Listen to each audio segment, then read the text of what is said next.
conciencia que no hay diferencia, que realmente cristianos y no cristianos, pues todos somos pecadores,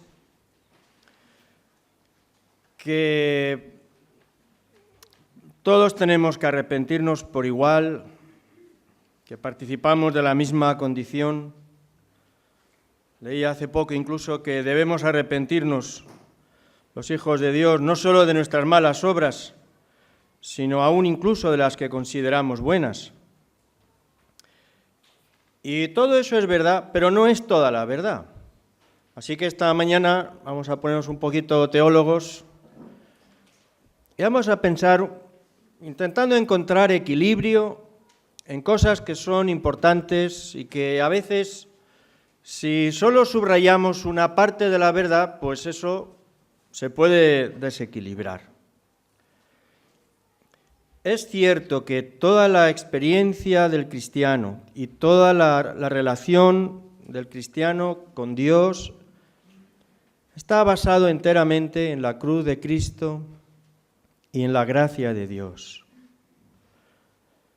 Y delante de Dios, a través de su Hijo, pues por medio de su obra suficiente y perfecta, pues todo ha sido ya ganado, todo ha sido conquistado. Cuando Dios nos mira a través de Jesús, a pesar de todas nuestras limitaciones, nos ve perfectos y completos. Y eso es cierto.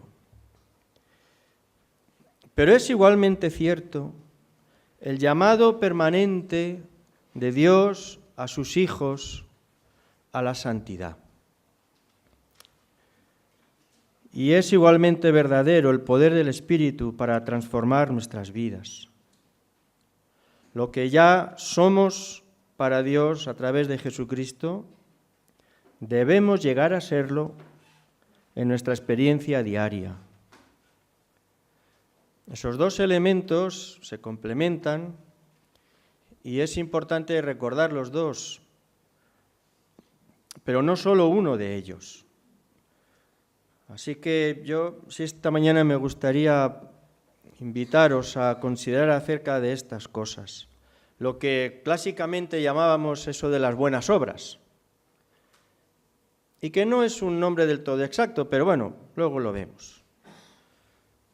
La palabra de Dios, el Nuevo Testamento declara que las obras son absolutamente inútiles para salvación. No podemos comprar nuestra reconciliación con Dios ni la amistad con Dios por nuestras buenas obras. Pero esas obras son testimonio imprescindible de la salvación. Así que yo estoy repasando unos minutos, algunos textos de la Reforma del siglo XVI y los nombres clásicos y a veces encontramos reformadores más reformados que los reformadores del siglo XVI, porque para todo hay excesos, ¿no? La primera confesión que se elabora en el siglo XVI, cuando la Reforma protestante, la Confesión de Augsburgo, dice que es la sola fe la que alcanza la gracia y la remisión de los pecados. Pero añade, y puesto que por la fe el Espíritu Santo nos es dado, el corazón se hace capaz para llevar a cabo buenas obras. Y el mismo Lutero, y la gracia y todo eso, ¿no?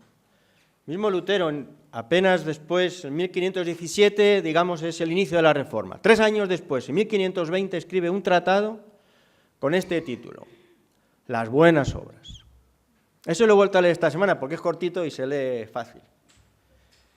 Y Lutero insiste que efectivamente las únicas obras que son valiosas son las que nacen de la fe.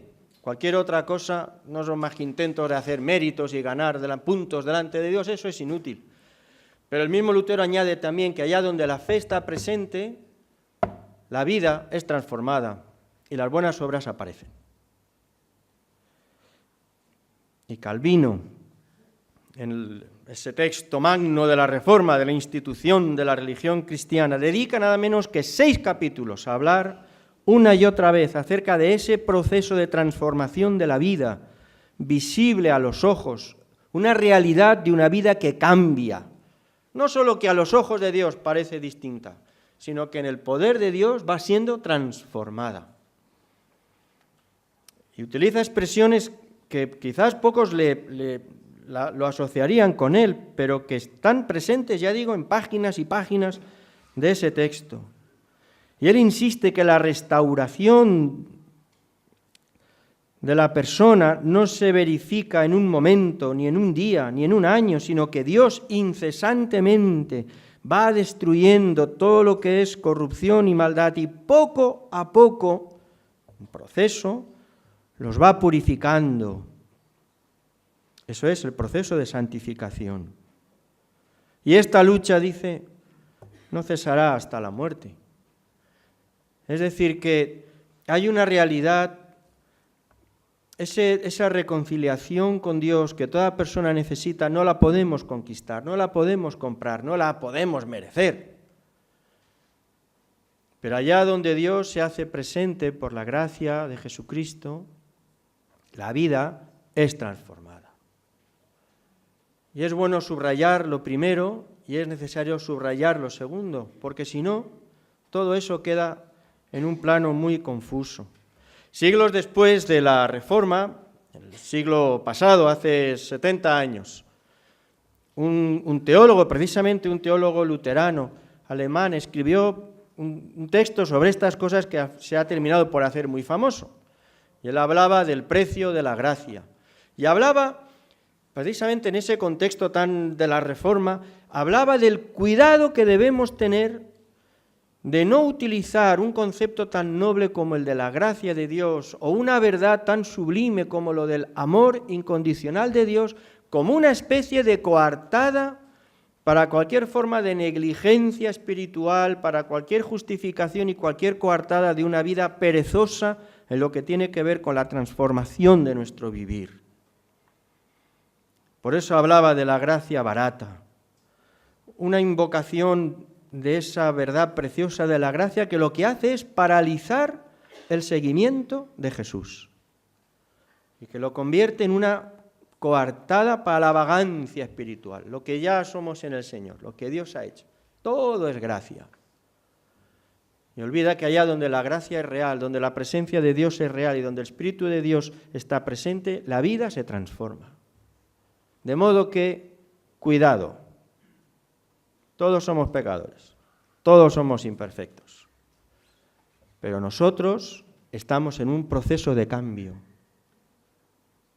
que tiene que ser evidente, porque el poder de Dios está en nosotros. Yo creo que de eso nosotros mismos, aunque sea muy imperfectamente, algo podemos decir.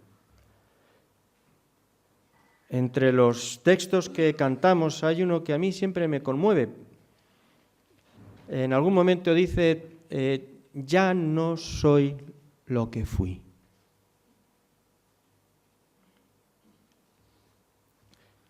En esos momentos normalmente no pienso en mí, la verdad, no tengo mucho de lo que presumir en eso.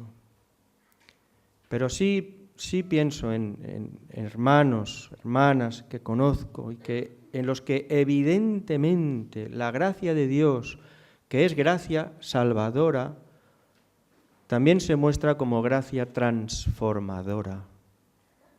Claro que ha cambiado sus vidas, evidentísimamente. Aún no son perfectos, pero están cambiando. Claro que sí. Cuando decimos que no hay diferencia entre nosotros y cualquier otra persona, decimos bien, porque todos somos imperfectos y todos dependemos enteramente de la gracia de Dios.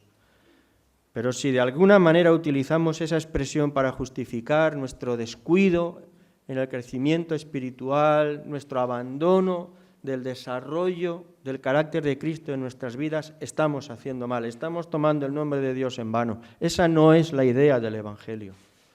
No, ya no somos como éramos, no podemos ser como éramos. Y es de esperar que dentro de un tiempo no seamos como somos hoy. ¿Porque nos empeñamos mucho? No, porque el poder de Dios está en nosotros y eso tiene consecuencias necesariamente. No es solo que lo digan los reformadores, continuamente lo encontramos en el Nuevo Testamento. No os traigo un texto concreto para considerar, porque sobre esto el Nuevo Testamento en especial rebosa de abundancia. El primero que lo hace es quien más, voy a decir y mejor, pero con más rotundidad habla de la gracia, que es el apóstol Pablo. La persona entre los apóstoles que más radicalmente tuvo que cambiar su comprensión de la relación con Dios.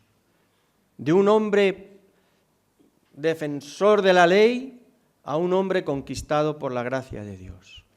Pero él mismo, cuando escribe a los Romanos, recordáis capítulo 6, dice, bueno, ¿y qué diremos? ¿Perseveraremos en la gracia? O sea, ¿perseveraremos en el pecado para que la gracia abunde?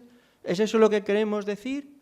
¿Que invocaremos la gracia continuamente como una justificación y como el mejor pretexto para que nuestra vida sea cualquier cosa, para vivir de cualquier manera, para seguir atados a las mismas debilidades, a las mismas miserias? Yo es que toda la vida he sido muy orgulloso, yo es que no... A mí el que me la hace me la paga. Pero eso es concebible. Podemos sacar el paraguas de la gracia para decir, bueno, si es que todos somos pecadores, es la cruz. Sí, claro que es la cruz.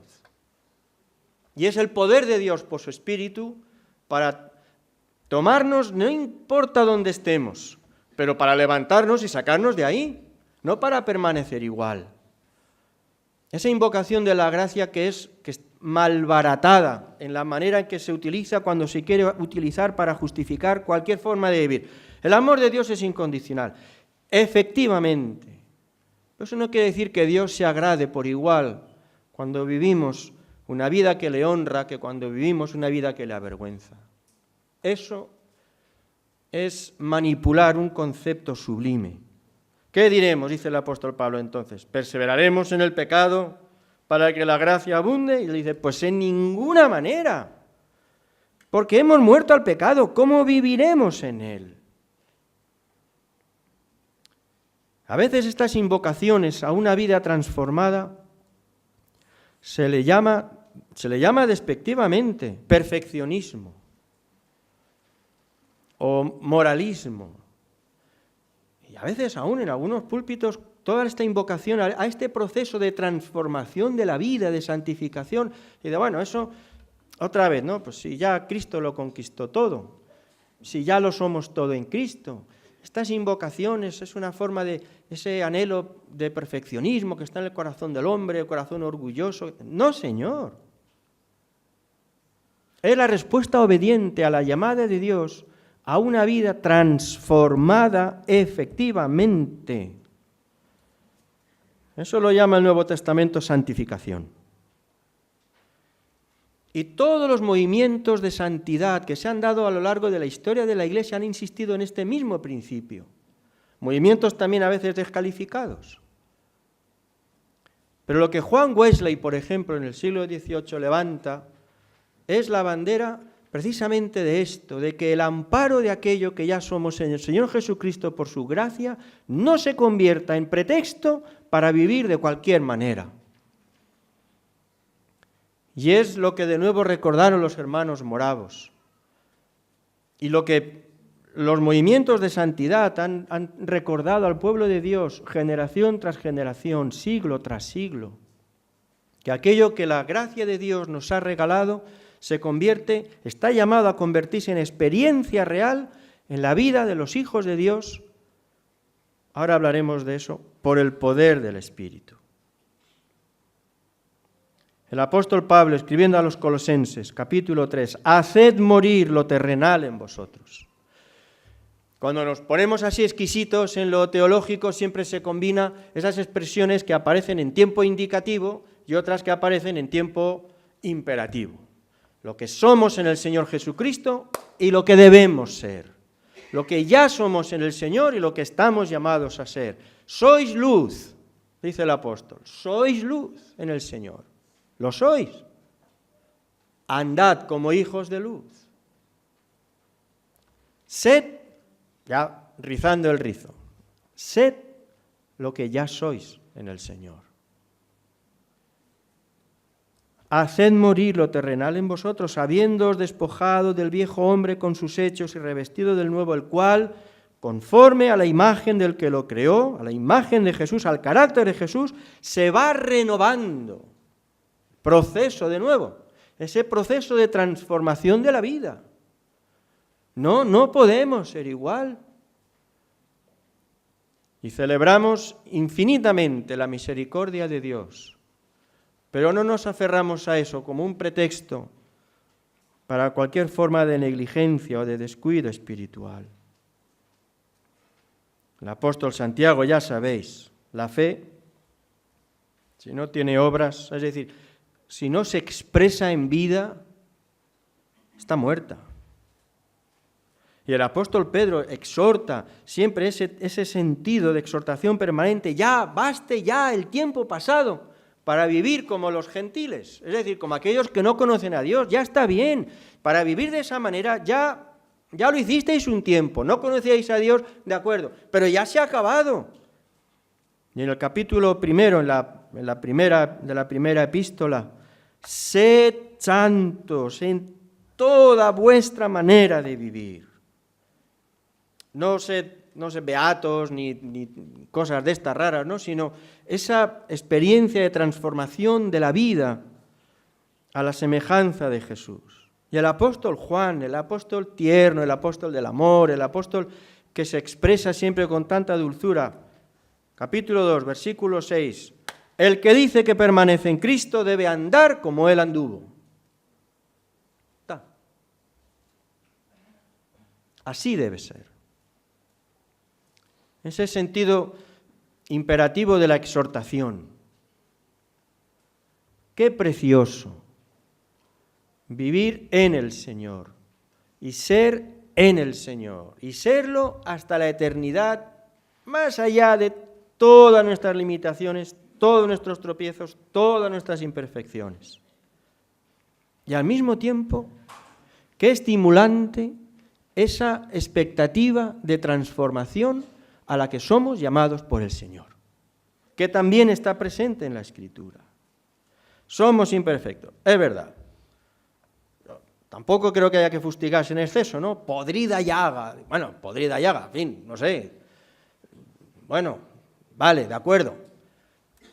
Pero ya no tan podrida llaga como hace un tiempo, ¿vale? Porque Dios está en nosotros, porque está trabajando en nuestra vida, porque hay una expectativa de renovación, porque a eso somos llamados, porque algo de eso estamos experimentando, porque suponemos algo de eso perciben los que están a nuestro lado. Así que es precisamente la gracia del Señor y el poder del Señor la que nos permite decir, como la canción, ya no soy lo que fui. No soy, es la manifestación poderosa del Evangelio del Señor Jesucristo en la vida de todos nosotros.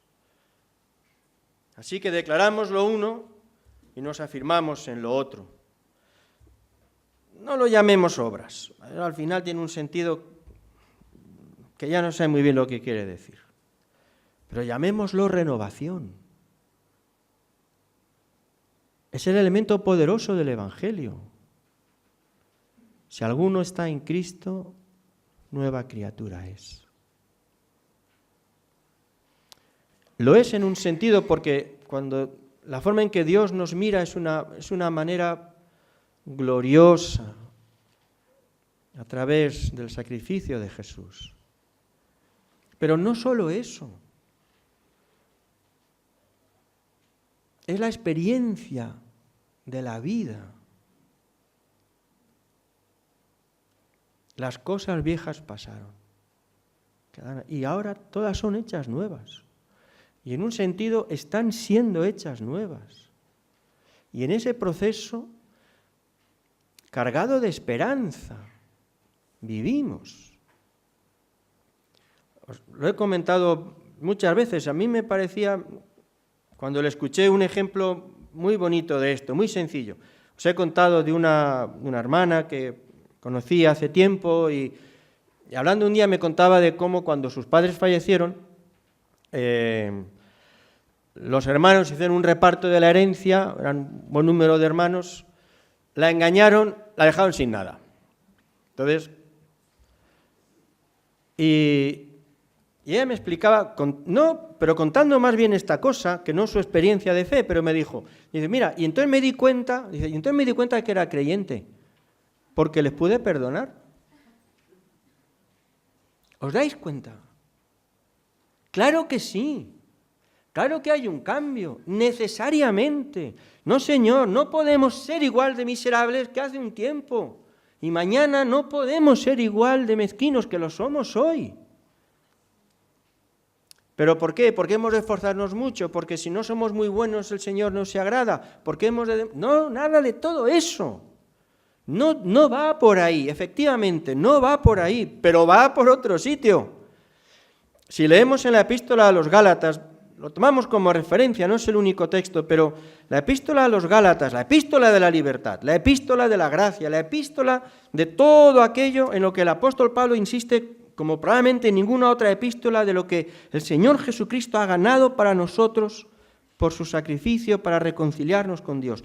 Esa misma epístola, tan dura contra toda forma de legalismo, es también la epístola donde con más claridad se habla y se abre esa expectativa de una transformación de la vida, de la manera de vivir, aún más de lo que somos por dentro, para que se exprese en una forma distinta de vivir. Gálatas capítulo 5, versículo 16, ese texto que conocéis sobradamente, las obras, los frutos, las expresiones propias de la carne, es decir, de la vieja naturaleza, y el fruto del Espíritu. Porque esta es la cuestión. No es un empeño, la vida cristiana no es un empeño por cumplir mandamientos, por cargar con prohibiciones, no es un reglamento, no es esta angustia permanente de no dar la talla, de estar, no, que no tiene que ver con eso. Pablo en los capítulos anteriores de esta epístola lo expresa con claridad, ya somos libres, ya estas historias de las fiestas de no sé qué, de los días tal, de los rituales, de los gestos, ya eso pasó. Ya Cristo lo ha ganado todo para nosotros, somos del Señor y por tanto vivimos en libertad. Eso sí, dice el apóstol, no utilicéis este argumento, capítulo 5, versículo 13, como ocasión para la vieja naturaleza, para darle otra vez cancha a la vieja naturaleza. Es lo mismo que dice a los romanos en el capítulo 6. ¿Qué pasa? ¿Vamos a perseverar en el pecado? O sea, este es el argumento, la coartada que necesitamos para vivir de cualquier manera. En ninguna forma. ¿Y entonces cómo lo hacemos? Volvemos otra vez ahí a la ley, los reglamentos, los mandamientos, no puedo, la penitencia. No. Hay un camino de libertad que es un camino transformador. Es el camino del Espíritu. Es la acción del Espíritu de Dios en la vida de las personas, transformándonos.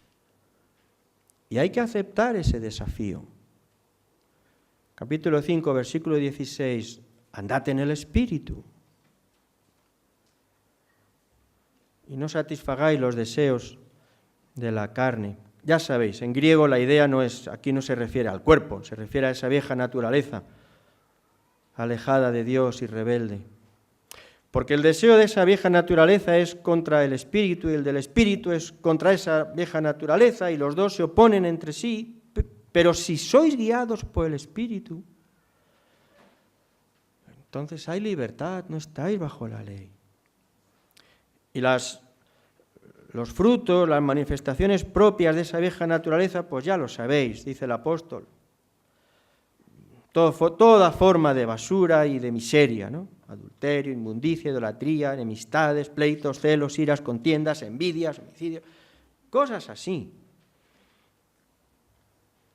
Cuando escribe a los Corintios en la primera epístola, habla de estas cosas y dice, y de todo esto erais algunos, así estabais. Pero ya no, ahora ya no. Todo eso quedó atrás. Si queréis, está quedando atrás. Ahora somos hijos de luz, así que andamos como hijos de luz. Ese pueblo bien dispuesto que Dios está preparando, dice el Evangelio de Lucas. expresión del poder de Dios para transformar las vidas, de toda forma de atadura, de adicción, de miseria, cualquier fruto de estos mezquinos, pleitos, celos, iras, líos, envidias, miserias de estas. No es verdad, un cristiano no puede vivir así. Ya está, eso dice la Escritura. No cabe. Entonces hemos de ser perfectos. Pues claro que no estamos en eso. Pero no podemos conformarnos con lo que fuimos. No podemos conformarnos con arrastrar las mismas miserias que hemos venido arrastrando o que formaban parte de nuestra vida cuando no conocíamos del Señor, ni del poder de Dios en nuestras vidas. No porque ahora no intentamos nada, lo que experimentamos es el poder transformador de Dios por su Espíritu. Y el fruto del Espíritu, esas expresiones en el carácter de la presencia del Espíritu de Dios en nuestra vida, Gálatas 5:22, se manifiesta en amor, en gozo, en paz, en paciencia, benignidad, mansedumbre, en fin, todo ese tipo de cosas. Es otra forma de vivir, es otra manera de ser.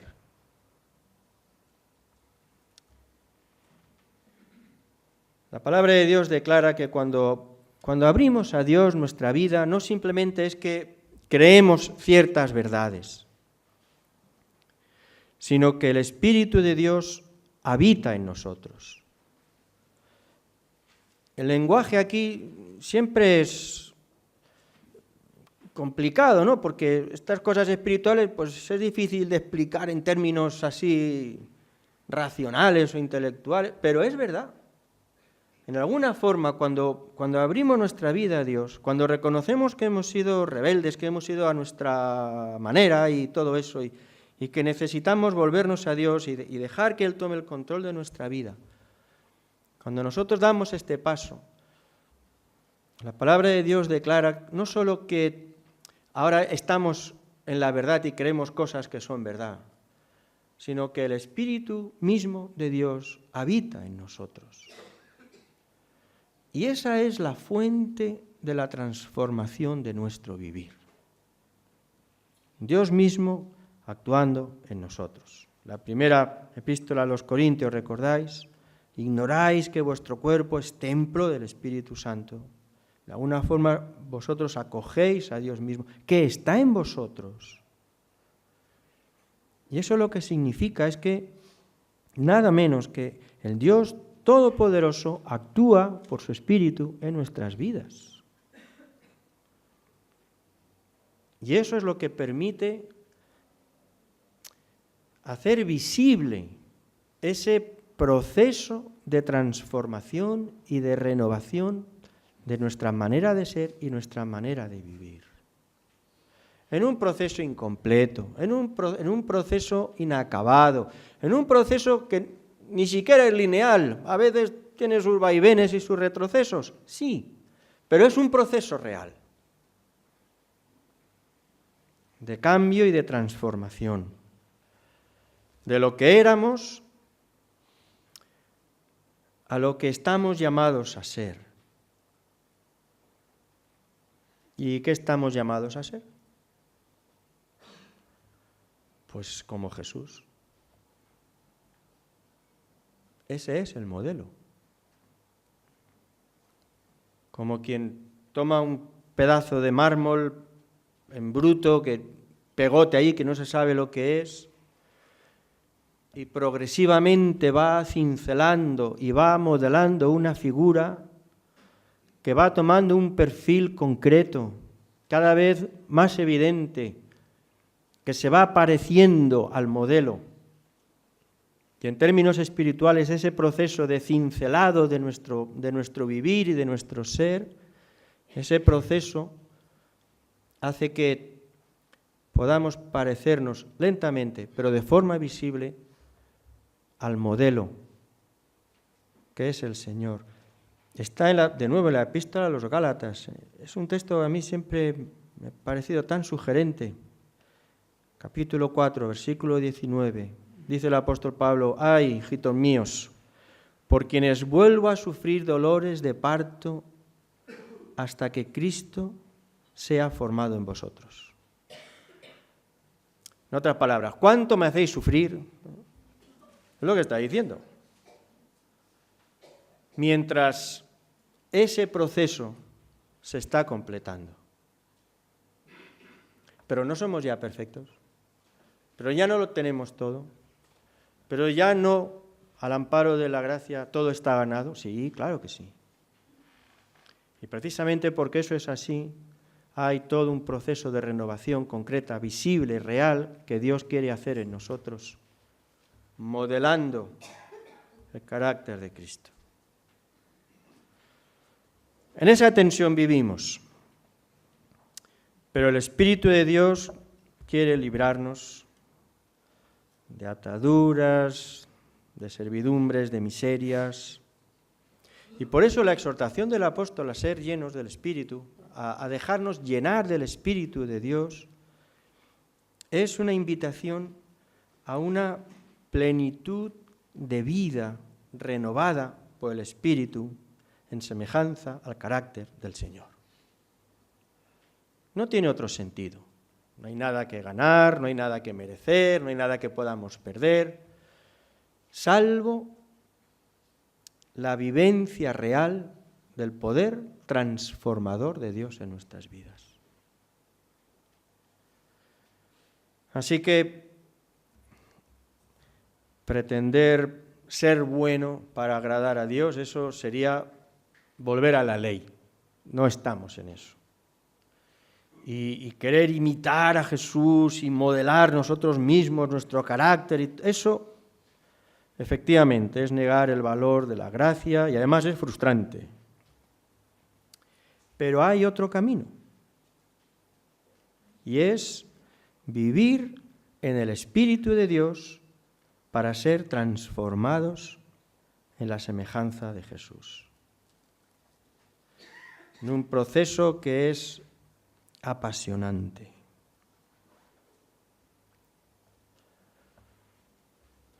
¿No lo anheláis? ¿No estáis cansados ya de vosotros mismos en algún aspecto? De tropezar siempre con lo mismo, de fallar siempre en lo mismo, de repetir la misma torpeza. No hay un sentido en el que, por un lado, agradecemos lo infinito, que a pesar de nuestra condición Dios nos mire con misericordia y en su gracia nos reciba.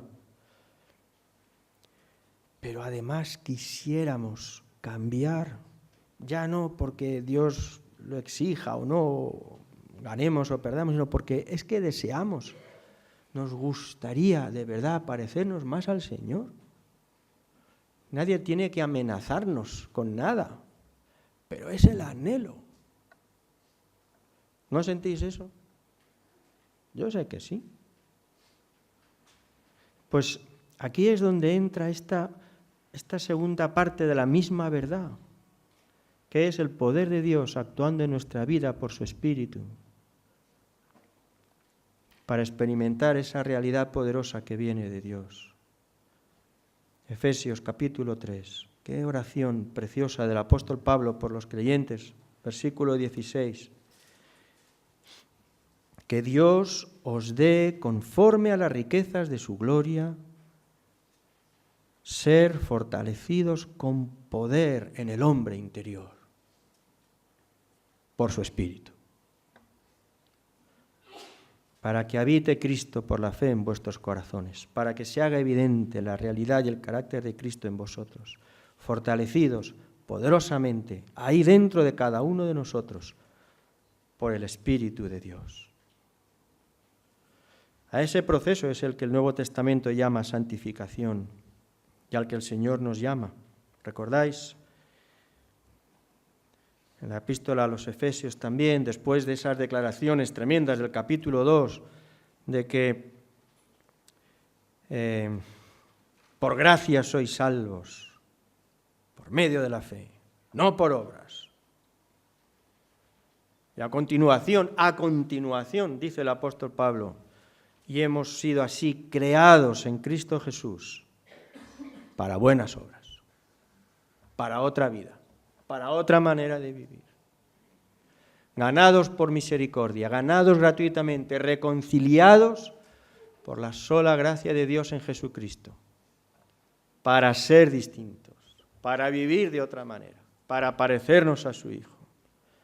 En un proceso, además, cargado de esperanza, porque, recordáis, el que comenzó en vosotros la buena obra, la perfeccionará hasta el día de Jesucristo.